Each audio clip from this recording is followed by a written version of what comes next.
Next up, let's talk about the San Antonio Spurs. I know we've been talking about the Spurs a ton in the first couple of episodes of this podcast because Victor Wembanyama, right? We've talked about Victor Wembanyama 2 times on this podcast already in what, 6, 7 episodes. But golly, but we have to, we have to, and the reason why is because on Zach Lowe's podcast, he said something that I thought was really interesting, and it's a point that needs to be made now because I think it's going to be an interesting conversation moving forward when you talk about something like the NBA trade deadline.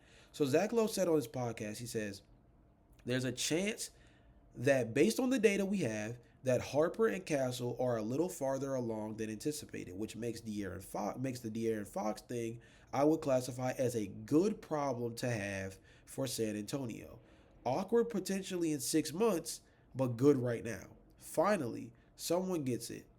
And or the article says, finally, someone gets it. And honestly, I'm still harping on the word problem. I don't consider having a surplus of good players a problem unless someone is complaining. As long as everyone is on the same page, and focus on winning, there are no issues.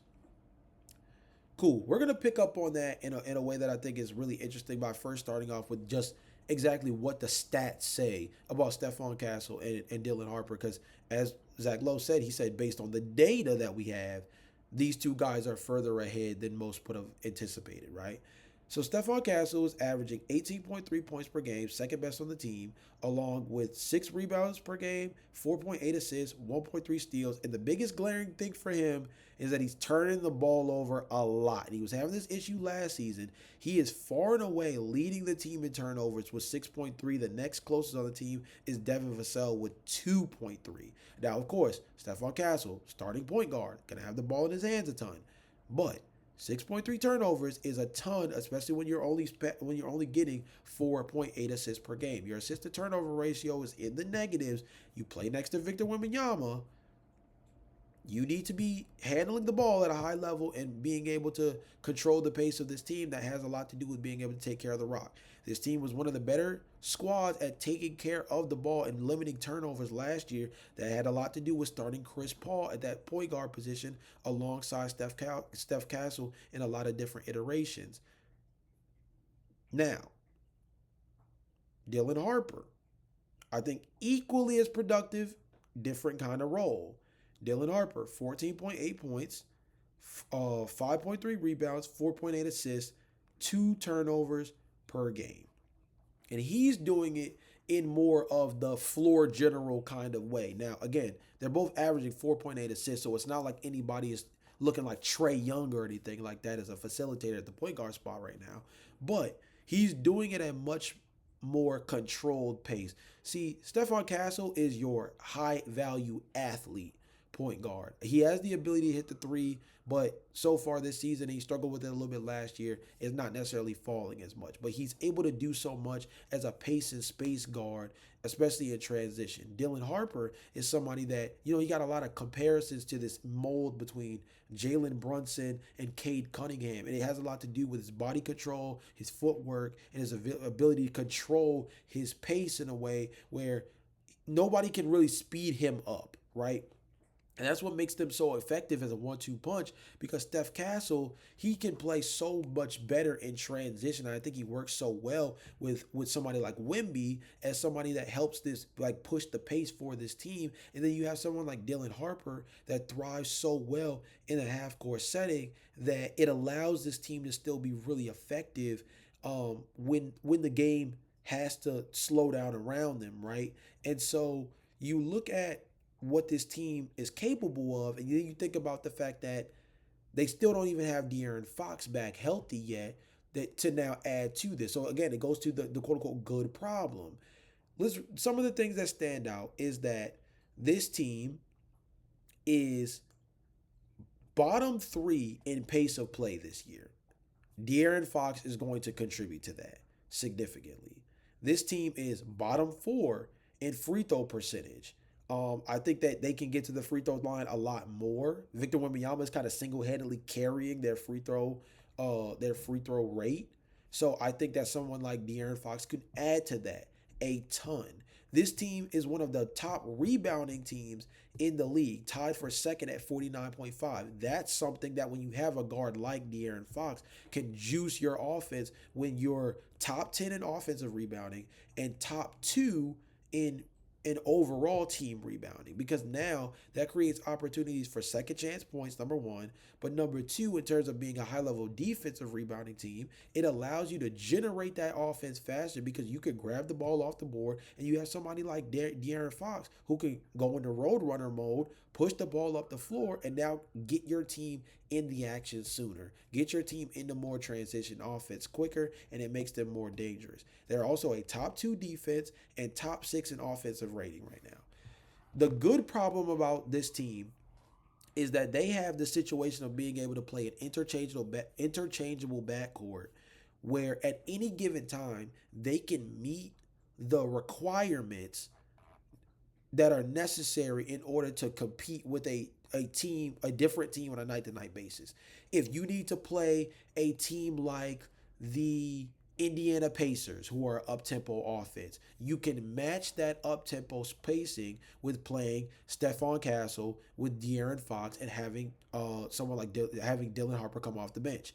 If you're playing a team more like, well, the Denver Nuggets are another high up tempo offense this year, but like let's go to a team like the New York Knicks, for example, a lot more effective on in the half court as a offense, and a team that has a lot of different perimeter defenders, which are really focused on ball hawking and man-to-man defense, which means you have to be able to take care of the ball at a high rate. Right now, you start De'Aaron Fox with someone like Dylan Harper. Dylan Harper is more of a facilitator, takes care of the ball a lot better, and De'Aaron Fox, again, is somebody who could put pressure on the rim against a New York Knicks team that, outside of Mitchell Robinson, does not really have a ton of rim protection. They just have a lot of guys who are really good perimeter defenders.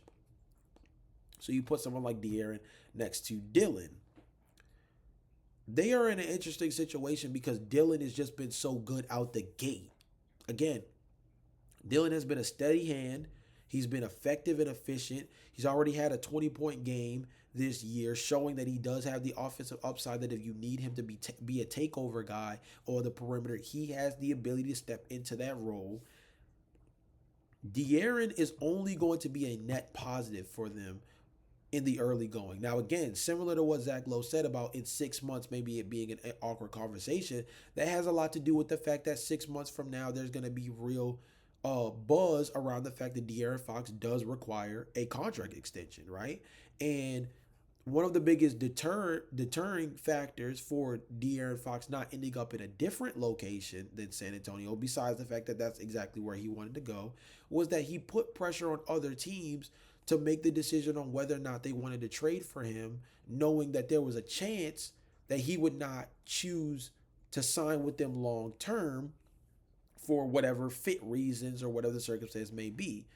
Now, with the San Antonio Spurs having these two dynamic guards under cost control contracts, and Victor Wembanyama, by the way, is still on his rookie deal as well, do you want to sink all of that? I mean, we're talking $30+ million potentially for someone like De'Aaron Fox to maybe be your starting point guard on a night-to-night basis, given the fact that this backcourt is so talented. Again, there's nothing wrong with having a surplus of talent at one position, especially when the backcourt is made up of two guys and you have real depth where you can have the rookie come off the bench and still be this effective puzzle piece, because he doesn't require having the ball in his hands all the time to be effective. He's the most dangerous with the ball in his hands, but Dylan Harper is not, he's not ineffective off ball. You can make the argument that he's just as effective on ball off ball as he is on ball.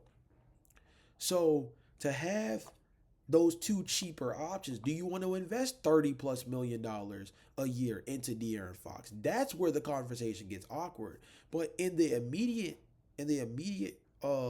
stance of this team and the goal that they have of making the postseason, wanting to make some noise in the first round, if not get out of the first round this season, De'Aaron Fox is nothing short of a net positive for this team. This team is going to get better. Again, the three areas where I think they are going to improve the most, just based off of the current stats they have, they are going to be a better team in terms of pace of play. Again, they're bottom three right now. They're going to play faster naturally just because of the play style that De'Aaron Fox already leans into. They are going to be better based off of the fact they're going to be better based off of pace of play, just based off the fact that they're already a high level rebounding team. So you add that to the fact that you have a player that likes to play up tempo like De'Aaron Fox, and that high level rebounding only contributes to that. I think he's going to help in terms of their steals, their middle of the pack in terms of steals. And I think that he's going to help in terms of their offensive rating. They're already sixth. And I think that he can add even more to that because as they get better in transition, their offense gets more efficient because in transition, typically you could create the easiest offense because usually you catch the defense in unsettled situations, 4-on-3s, 3-on-2s, 3-on-1s, right? You put yourself in a position to always find yourself at an advantage from a numbers game. And De'Aaron Fox also puts so much pressure on the rim. He's a guy who's going to help them in terms of their free throw rate, not just in terms of their team shooting percentage, but in terms of how much they get to the free throw line. De'Aaron Fox being inducted into this lineup is almost very similar to a certain extent, because again, they have depth at this position in a way that the Golden State Warriors don't, but it's very similar to what Jimmy Butler brought to the table and brings to the table to the Golden State Warriors team. See, Steph Curry, he's already this well-established mainstay that's going to be your walking 25 points a night. Very similar to what Victor Wembanyama is. But you need that guy who can help change the dynamic on the team. See, Steph Curry, he provides floor spacing, three-point shooting, and somebody who could be dangerous within the floater range. But he barely gets to the free throw line, which puts the team in a position a lot of times to not be able to really slow the game down and more so get easy points on the board on a night-to-night basis. Inject Jimmy Butler, all of a sudden this team starts getting to the free throw line more often, and the offense starts to kind of become more well-rounded. Very similar in this San Antonio Spurs offense. They don't have anybody really outside of Victor Wembanyama who gets to the free throw line at a decent enough rate to really help round out this offense, paired with the fact that they're not a high-level three-point shooting team. They are bottom 10 in three-pointers attempted, or three-pointers made, excuse me. They are shooting nearly 40% as a team, but again, it's on very low volume as a squad as well. So bringing in someone like that, it helps give a dynamic to this team that they don't currently have right now. And that's being able to play faster in transition and get to the free throw line more often. And when you already have Victor Wembanyama averaging 30 plus and get to the free throw line 8 times a game, you add another 7 attempts per game from the point guard position with De'Aaron Fox. And then Steph Castle has been really good at getting to the free throw line as well this year. Now you're getting, 20, 22-ish free throw attempts from 3 players alone? It changes the dynamic for your offense a ton. And I think this team is learning through Victor Wembanyama's change in his play style this year, the impact and effectiveness of getting to the rim. In a league now where three-point shooting is king, the ability to get to the rim and finish at the rim and finish through contact and get through the free throw line, it's a very underrated skill. See, a lot of people get on people like Shai Gilgeous-Alexander or Jalen Brunson for free throw merchants, free throw merchanting, right? In terms of like almost overselling contact and constant and things of that nature. But in reality, the skill of being able to finish through contact, create contact on a possession to possession basis, it's a special way to not only get points on the board, but also help settle your offense down, see the ball go through the basket a little bit, even if it is, in a 2 free throw attempts, 3 free throw attempts scenario. Just seeing the ball go through the basket, having everybody settle, allowing the offense and allowing the defense to rest for a moment, it opens so much for your team. And Victor Wembanyama, again, I think is really helping display that for this team this year because he stepped away from shooting so many threes and put so much more emphasis on rim pressure. And here he is as one of the most efficient players in basketball. I was going to say one of the most efficient bigs, but he's one of the most efficient players, if not the most efficient player in the game right now through 4 to 5 games. This Spurs team, again, good problem. You deal with the contract dispute, contract issues, contract negotiation when you get there. But as far as I'm concerned, yes, $20+ million for De'Aaron Fox as essentially a luxury item is very different from paying who we just talked about a second ago, AJ Mitchell, right, as a backup point guard who's making, maybe, $6 to $8 million a year on his contract, if that, right now. Because I believe, if I'm not mistaken, I believe he was taking like the second round or something like that. But still, yes, that's a lucrative deal for somebody that might be, more of a luxury item than a necessity. But he fits. He fits. And again, like the article actually says, if no one's complaining, and so far so good, but obviously De'Aaron hasn't played yet, so we'll have to see how everything plays out.